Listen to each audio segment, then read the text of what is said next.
We had over 300 employees that we had to lay off. Another local company called Love Her. They're all about supporting women. Let me tell you, I love these. Box after box, stacked high in this Sacramento warehouse, packed with leggings. I've never to this day paid an influencer to talk about my brand. I didn't even have, at that point, a business license. We move with it. If something's hot, let's jump on it. I'm not going to go and hire a large brand that has a lot of overhead. They come to me with some crazy ideas that at times I'm like, I don't know, that sounds a little crazy. But then I bet on them and it always pays off. What would you be your biggest piece of advice for anyone listening to this podcast? My biggest piece of advice is bet on yourself.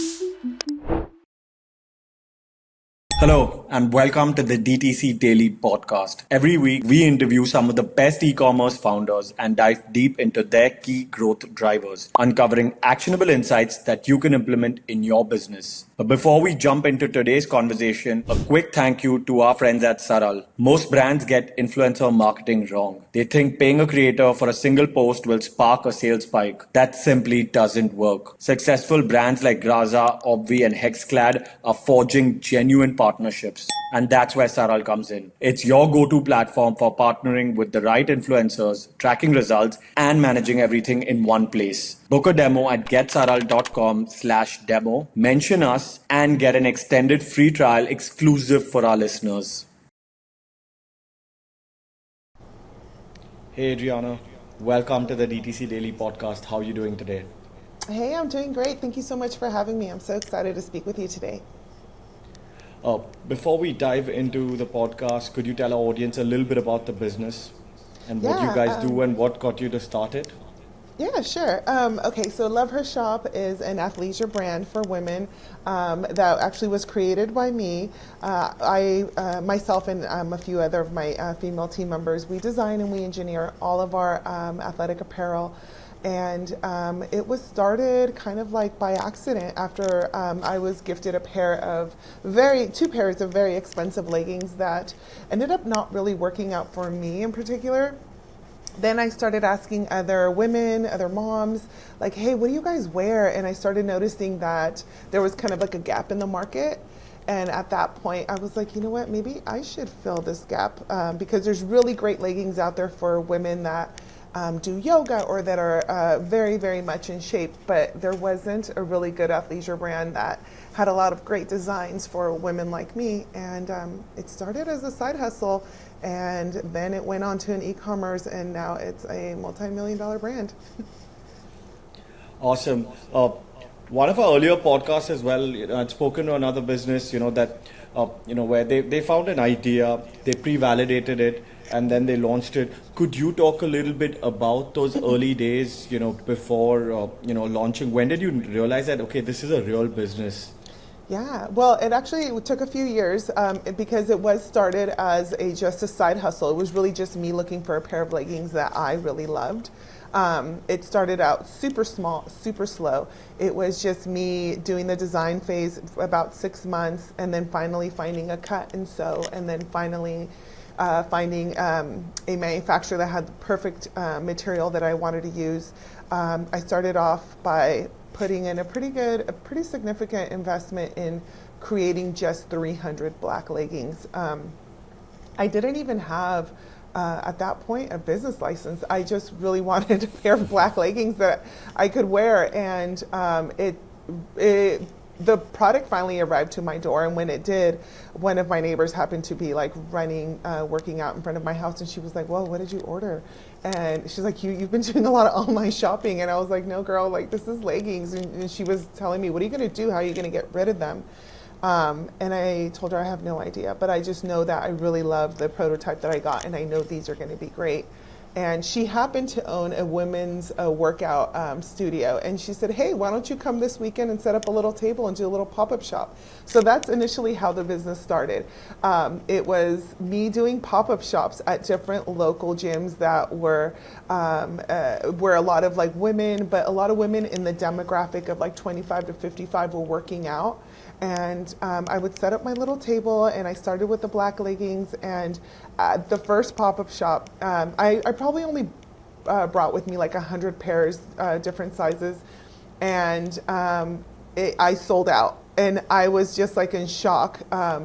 And so was my friend that owned the business. And she said, you know what, you have a legit business here. You should keep going. And so at the time, I also worked for the Coca-Cola company, and I was running one of their major juice brands as a manager. So I said, yeah, you know what, I'll do this like on the side, slow and steady. And that was in 2017 when I did my very first pop-up shop. And everything was going good, and I was doing, steady incremental sales. On the weekends, I was making a lot of money doing pop-up shops. I hired some high school students, some college students to help me.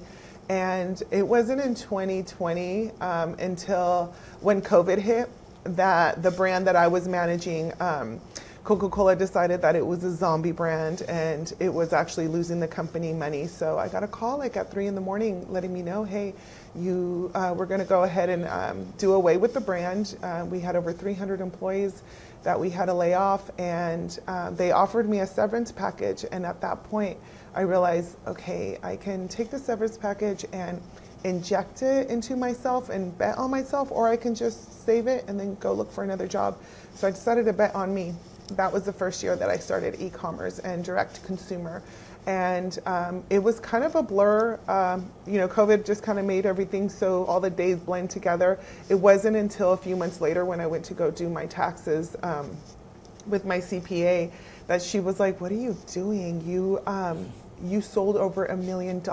And it was hard for me to believe because all I was doing was ordering more product. It was being shipped to my house. I was storing it in my garage, in my spare bedrooms. And that's when I realized, oh my gosh, this thing really worked.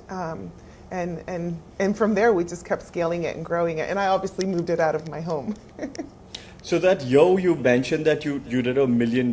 Could you walk us through what you did to get those sales? Yeah. Was it just the pop-ups or was there more? Well, that's the thing, that pop-ups had to end because of COVID. So Yeah. I decided to start making videos online. And the other thing that I always from day one said I was never going to do is I've never to this day paid an influencer to talk about my brand. My influencers are my customers. My customers are really the people that made my brand strong during COVID. During that time, a lot of people were very uneasy about economic situations. There was a lot of layoffs happening. There was a lot of standstill. And I noticed that there was also a lot of consumer holding on to their money. There was people being more conscious about how much they were spending on what. And everybody was working out from home. So there was a combination of a lot of things that were happening outside of my control that were benefiting me, such as women working out from home, a lot of people going for walks, and also the fact that my product was a high quality product at a very affordable price. My leggings have always been between $25 to $35. And I think during that time, had COVID not happened, people wouldn't have looked twice. People weren't really concerned with, is it a name brand during COVID? During COVID, people were concerned about, okay, is it going to be a good product? Is it cute? Is it affordable? Okay, I'll try it.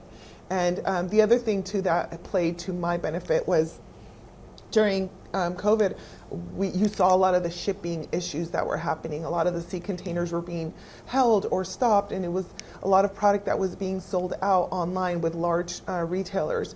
With me, it was the opposite. I was a small brand, so I was talking to my suppliers and my cut and sews and telling them, hey, so I need this product quickly, put it on a plane.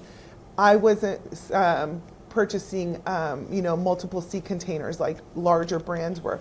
I was purchasing pallets. So I was saying, okay, I'll just go ahead and ship it via FedEx airplane. I'll take that pallet.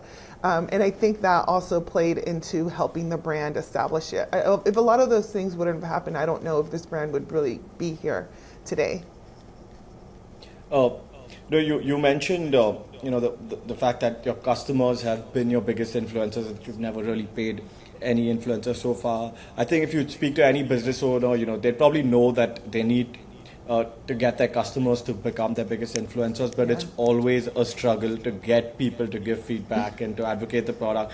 So what did you do? What was your playbook like to get people to talk about the product? Well, I am the core main consumer. I'm a mom, Generation X.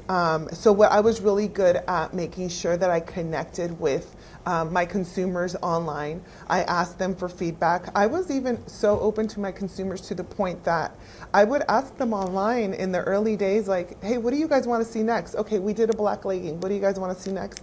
And a lot of our designs that came after that were really created by my customers. And I think my customers started realizing, like, this girl is like listening to us. Like, I had my very first product that I think became one of our fast high sellers was a legging that was called the Ariel.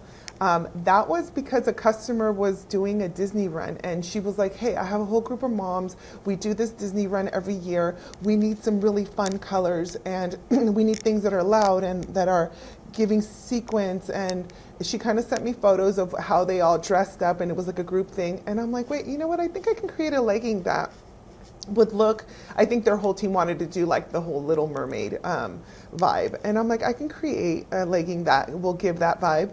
And from there, as soon as we released it, this group, I really was just creating it for this group of women.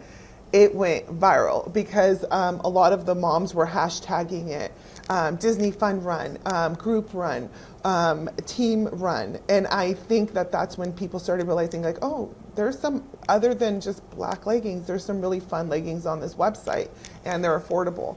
So that is what kind of like our first kind of like crazy viral moment. And once this went viral, what did you do as a brand to kind of capitalize on that? I made sure that we, myself and all of my team members were always in front of the camera doing all of our content in-house, and we were creating that brand identity. We're getting it strong. We were doing releases every 2 weeks. That, I think, has helped our brand a lot. You don't see big brands doing releases every 2 weeks. They probably do it every seasonal. It's seasonality. I was like, well, no, let's do things that big brands can't do. So I literally went down the list of what is it that a big conglomerate cannot do because they are so big. And I made that list, and we did actually the opposite of everything they couldn't do. So we said, okay, let's release every 2 weeks. Let's also make sure that we instead of hiring, large companies to work with us, we were hiring other small business owners. Our photographer is a small business owner. We brought her in-house. We even had a girl that she was working SEO management for a large company. She had recently been laid off. I told her, I want to hire you, but I know that you work from home. Can you come, if I give you free office space, work from home, but out of our office at least 2 to 3 times a week so you can get to know our team. That, I think, created such a loyalty and understanding of our marketing and our SEO manager of our brand that she became part of the brand. So it created a solid connection there. And just going back, you said in the early days, when you first started out, it was the pop-up shops that you did. Then you started getting a lot of word of mouth through that, and then your customers also started becoming your advocates. You guys started posting a lot of content.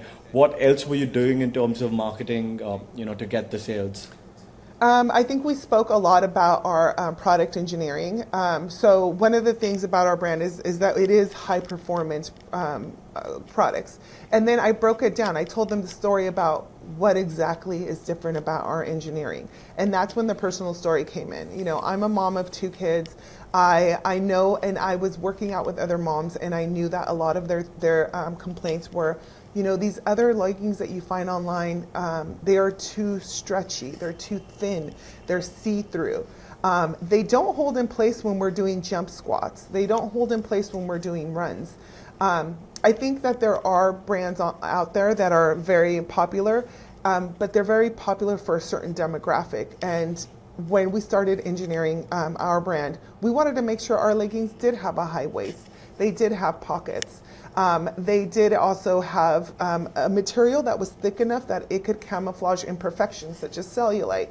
I literally was sitting here asking other moms, like, all the ugly things that you have seen with these other brands that are out on the market and how we can change them. So I think we focused on one of our growth drivers being really our product engineering. And that was the one thing that on all of our social media ads, we were very, very vigilant on how we were talking about why is our brand different than every other brand on the market. The other thing is as we started to grow, we changed, we became more diverse. We originally were just 7-8 leggings, and there was other girls, petite girls, that reached out to us and said, hey, what about crops? So we became diverse based on what our customer feedback was. And then we were also very vocal when we did a release every 2 weeks. We went live and we talked to the customers, and all the customers got to see the interaction and the communication back and forth with us and the live customers, and we were responding to them. And after the lives, we would go one-on-one and reach out to our customers and say, hey, we noticed you were commenting on this. What would be a good solution for that? So I think that's what kind of helped us stand out. Looking at our conversation, so far, it comes across as, I think, the biggest growth driver that you've had is, just the ability to be agile, the ability to be quick, just quickly learning from your customers, even, being able to process smaller orders just to, for a small group of people. And I think that's something that's really helped fuel the business and, move it to the right direction. 100%. I feel like we, in the last 5 years alone, we as a society have changed so much. We are, in demand of things changing so quickly. I think that comes, with technology and AI coming into our worlds, and a lot of larger companies. It's harder. The bigger you are, the harder it is for you to shift and move and go through the curves. And I love our sweet spot that we're in because we are big enough but small enough that we can make changes very quickly. If something isn't working, we can immediately, okay, let's cut that out. That'll be our last order of that particular product. Also trends. It's easy for my company to move along with the trend. For example, last week, me and the girls came in to work and we started looking at all of our orders, our Sunday orders that came in. And the girls were like, what's going on with the color orange? And I'm like, I have no idea. So then we started researching online because we were selling a lot of our orange product, and orange is an okay color, but it's not our best seller. And then we come to find out that there was a podcast that was released about Taylor Swift announcing the release of her new album, and the theme of that album is orange. And so we said, okay, let's run with it. Let's go ahead and create social media. Let's do marketing that talks about that. Let's do the hashtag. Let's make sure that we are being included in all those conversations. I don't think a large company would be able to do that as quickly as we did. The other thing is, if there is, certain runs that are happening, there's a change in seasonality. If there is football season that's coming up, we will release leggings that will be for those core football fans. If it's the beginning of the school year and we know that there's a certain football team trending, if there's a football team that is actually going into the playoffs towards the end of the season, we will find out what team that is and we will promote those colors in that particular demographic. So I think that we're very self-aware about what's happening in the world, and we move with the world. We don't sit around, wait, have to talk to attorneys, have to talk to our board. We move with it. If something's hot, let's jump on it. On a previous conversation, you actually mentioned that you've built a multi-million-dollar brand, but you've managed to do it while staying very lean. I want to talk a little bit about that. How big is the team currently? And we have a current team of 7 in-house employees, and then we also have small business companies that we subcontract, such as our photographer, our SEO manager. Also, we have an external videography team in Los Angeles that is also, we will only hire small businesses. I'm not going to go and hire a large brand that has a lot of overhead that then therefore has to charge a lot for their products. I learned that from how our businesses ran. A lot of people will literally freak out when they get their leggings in the mail, they put them on and they're like, what? I paid $35. These are amazing. These are better than like the $100 leggings that I purchased in the past. And the reason we can do that is because we at Love Her Shop do have such a low overhead.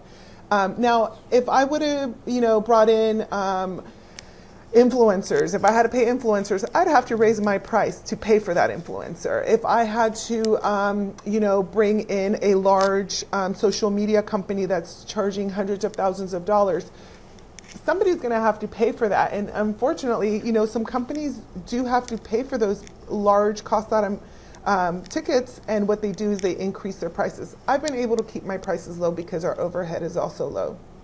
I'm also very good at seeing who the trendsetters are. The trendsetters is the generation that's coming up right behind us. So a lot of my team, and during the summer, I'm going to tell you this, I go and I recruit a lot of college students that are home for the summer, and I look for business majors, I look for marketing majors, I look for people that are studying AI right now, and I bring them in-house, and I make sure to pay those college students well so that they feel like, wow, this is a great brand, I'm going to come back next year. I also give them a lot of leadership roles. I feel that a lot of people, especially this generation, the newer generation, they learn more based on being hands-on and from taking ownership. So I don't micromanage them. I show them a new product that's coming out, and I say, come up with something good. What do you think would be a good marketing program? Where do you think we should market this item? They come to me with some crazy ideas that at times I'm like, I don't know, that sounds a little crazy. But then I bet on them, and it always pays off. So I do go out and I look for, team members that are going to be open to change, to what's happening, aware. And they've taught me so much themselves. When I run into like a room where all the girls are talking about marketing, I will notice that they have their laptops open and they're looking at, Google Trends for today. And I'm like, damn, you guys are looking at stuff that's trending today, not this month, not this year. And they're like, no, girl, because the world changes. So what's popular today may not be popular by Friday. So we're jumping on that ship. And that's the kind of stuff that I'm like, wow, okay, lesson learned.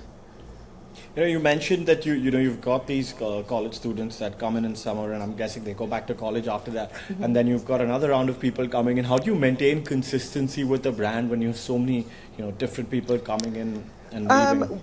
We tend to make sure that our core team is also they're involved in all steps of production. So my team in-house that is always doing social media. I make sure that when we are looking to put together a release for the next 6 months, they're sitting in the meetings and they're involved. They're touching the material. We're discussing about what it can be. Most of the times, most of our products, the person that answers our emails is our customer service. She will come in and say, hey, this material reminds me of this email that I got from a customer. They are involved in creating the product. They're involved in sometimes even packaging the product. So sometimes the person that does my customer service and that does my social media, if we come in on a Monday, like today, we came in, there was over 150 orders, and over the weekend, my Sunday person had to take the day off. So it was all hands on deck. They're like, okay, we'll get to our job in a minute. But I think what happens is they feel ownership of everything. They do have a sense of like, this is our business. And when I hear my core team talk, they talk as if, hey, I think this is what we should do for our company. I do also take care of my core team very well because they are an extension of me, and this business really would not be what it is without them. When it comes to running a very lean team, every player within the team needs to be an A player. So what are you looking for in these people? Because if one person's slacking and you've got such a small team, the entire team kind of tends to then crumble. So what are you doing to hire these people, and what are you looking for in them? I've always been in my previous roles, like in management and in operations with the Fortune 500 companies that I work with. I've always been the recruiter that people have been like, what do you mean by that?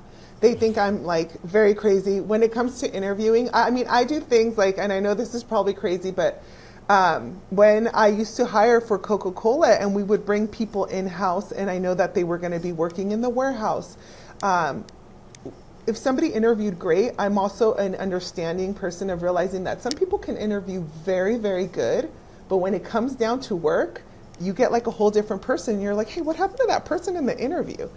I learned over time that I want people that are, I didn't ask them your typical job interview questions. I also went as far as to, if there was 2 managers interviewing, one of the managers would stay in, I would have the other manager take over. I would literally go out and look inside their car. Because the way you keep your car will tell me a lot about you, more than you can tell me. I had people that would just interview great, and we would hire them and they would perform so poorly. And then I had other people that were nervous, but they interviewed okay. But then I would go out and realize that they had, a modest car, but they kept it very clean and organized. And I was hiring you to do an organizing job. If you were going to be my warehouse manager and take care of all the pallets and the inventory, I need a person with like an organized mindset. And that's how I would, and my other coworkers would be like, okay, that is a crazy way. And I'm like, I promise you, this is going to work. And it always did. It was always my hires that like worked harder. The other thing too is I make sure that I try to understand where people come from. I am a daughter of immigrants. And I think it comes a lot to say from watching my immigrant parents is when you have nothing, you will work for everything. And that's one of the things that I look for people that are not above, if they want the job that they're willing to, hey, I will do everything that's listed on here and then whatever comes up. I also work side by side with my team.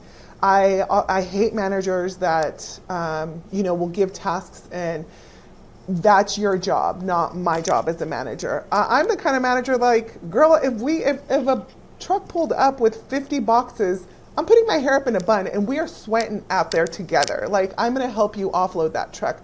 I feel like that as a manager brings a lot of like respect from your fellow coworkers. And I just also make sure what are the core things that my team really values outside of work. And then that's what we end up supporting. If there is a mom, I actually have a big group of moms that work with me. But if there's a mom and school season's back in session, girl, we will work around your schedule because I'm a mom and I know what's important for moms. I know how that stress of, I have to hurry up and be to work on time, and I can't take this call, or I can't get off early because on Wednesdays for some reason my kids' school decided to let them out early. I'm the opposite. Girl, we're going to take care of you in your home first so that then you can take care of me and my business at the highest level. And a lot of my team is, because one of the things I had a problem with our previous leggings that I used, they were designed by men, and I decided my team it's about 90% women. And it's worked so well for us. Awesome. And, before we wrap up the podcast, I have a couple of more questions for you. So this one's for some of the early stage, founders that are probably listening to this podcast. My question to you is, as a founder who's, scaled a business to $1 million and then beyond, could you break down the journey into the different phases? Let's say what's important to getting to the first maybe 100,000, then scaling from 100 to $1 million, and then what is it like scaling from $1 million to 10 million? If you could just break down the 3 different stages and what's important at each stage. I think at the first stage, it's being 100% genuine and sticking to your brand identity, and then watching where your brand is being received. Then making sure that connection with your customer is solid and it's concrete. You can't move too fast from one stage to the next, because that's when things will fall apart. So I remember in the early stages, it was just people getting to know my brand and loving my brand. And I was willing to do anything to make sure that my customers were feeling heard. Then once we scaled into the next level, so, after I ended up moving the business out of my home and into our warehouse and our distribution center, it was then looking at more of the analytics and more of the marketing, and making sure that I still had a core team that was taking care of my customers, but then beefing up on our knowledge of how our sales are going, what is working, how ads are working, what type of ads are working. And then from there, it was, I did like a circle, because then now that I really locked in my videography, my photography, my website, my ads, then I'm now at the stage where everything is locked in. Customer satisfaction and approval is locked in. The business side is locked in. Now it's coming back to my customers and making sure that they are still part of the conversation and they are still happy with my brand, and that the next stage and the next level, they're coming with us. Got it. And my last question would be, again, for some of the founders that are listening to this podcast, what would be your biggest piece of advice for anyone listening to this podcast? My biggest piece of advice is bet on yourself. There is a lot of people, I have a lot of, friends that I've helped and I've supported during the start of their businesses. And I think the number one thing that an entrepreneur will always hold heavy on their heart is fear. Fear can be almost, it could be isolating, it could actually be paralyzing. But I also think that you have to remind yourself, like, what if I do this, and what if it does work? If it doesn't work, you still didn't lose, because you still learned something. And if it does work out, then you are going to be so happy that you actually bet on yourself and that you took that step. It's scary. I remember having that check from the Coca-Cola company and saying, oh my gosh, this is a lot of money. Like, what if I put it into this business and it all goes away? This is like a whole year's salary. And I'm so happy that I took that bet on myself, because had I not, we wouldn't be here. Awesome. Thank you so much. And thank you so much. This has been an amazing episode. Oh, I appreciate you. Thank you. Yep. Thank you. Okay, have a good day.